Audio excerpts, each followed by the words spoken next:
I still remember that night. Dwarka Sector 4, Delhi. It was 2 a.m. and I was walking alone. My bike had broken down midway. No matter how many times I tried, it wouldn't start. My phone battery was at just 3%. I had no choice but to walk. The roads were empty, but something inside me whispered, I wasn't really alone. I heard footsteps behind me, slow at first, then faster. The more I increased my pace, the louder they got. I turned suddenly. Nobody. Just a broken doll lying on the pavement. Its glassy eyes were cracked, but I swear it turned its head toward me. My throat went dry. Sweat ran down my neck. Then suddenly, a rusty gate of an abandoned building slammed shut by itself. And in that dead silence, a little girl's giggle echoed right into my ear. That's when I realized I might not make it home alive tonight. I turned away from the doll and hurried forward. Without realizing, I stopped in front of a building, the old Dharam Vihar hospital. People said it was cursed, shut down overnight. No one knew why. The gate was half broken. I felt as if something was pulling me inside. The moment I stepped in, a rotten stench filled my nose. Broken stretchers, shattered medicine bottles, and brown stains smeared on the walls. At first I thought it was paint. Then, footsteps. Clear, sharp, coming from the hallway. Who's there? I stammered. My torchlight revealed him. A doctor, standing in a white coat. A strange smile stretched across his face. He whispered, "Don't be afraid, you are safe here." But as I lifted the torch higher, I froze. His face was gone. Only a hollow pit remained, oozing black smoke. I screamed and stumbled back. Door banged, shut behind me. I couldn't get out anymore. I was trapped. I banged on the gate, pushed it, kicked it. It wouldn't budge.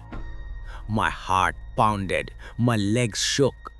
I ran down the corridor, past broken wards, shattered glass, and shadows that moved on their own. Then I entered a long hallway. The walls lined with mirrors, cracked, dusty, covered in cobwebs. I lifted my torch and saw my reflection. But it wasn't me. My face was melting in the glass, skin dripping, eyes bulging, blood spilling out. No, this isn't me. I screamed.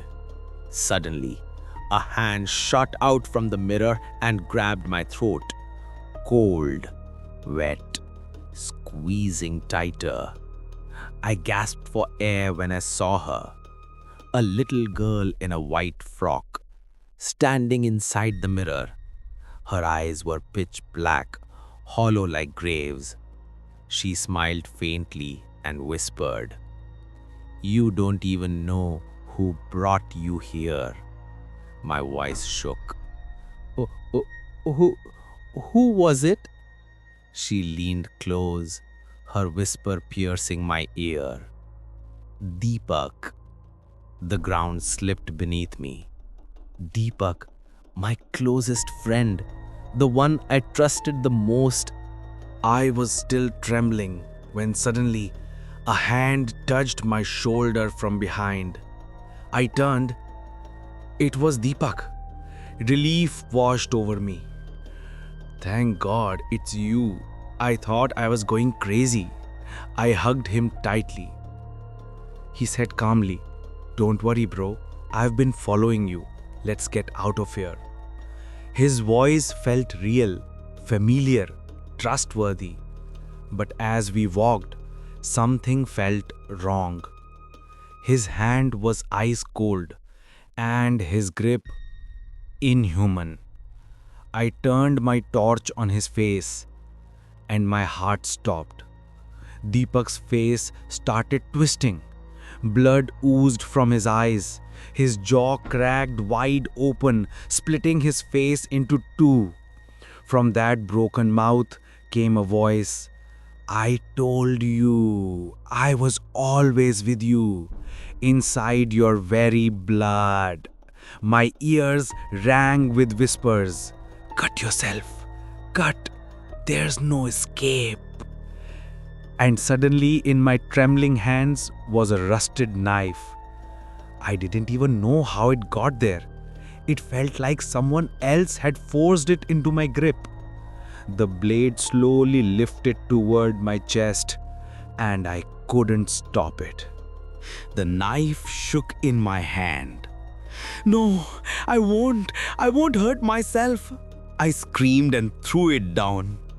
When I opened my eyes, Deepak was gone. The corridor was now flooded with blood. Faces pushed out from the walls, twisted, screaming, clawing at me. And in the middle of it all sat that doll. Its head slowly turned toward me, and its eyes were Deepak's eyes. That's when the truth hit me. Deepak never existed. Not in my childhood, not in college, not at work. The name, the face, wasn't mine. It was this hospital's curse. Everything went black. The next morning, police found a dead body inside Dharam Vihar Hospital. It was mine, but the CCTV footage chilled everyone to the bone. Because all night long, I was alone. No doctor, no little girl, no Deepak. Just me, talking to myself, hurting myself, screaming one name again and again. Deepak, Deepak.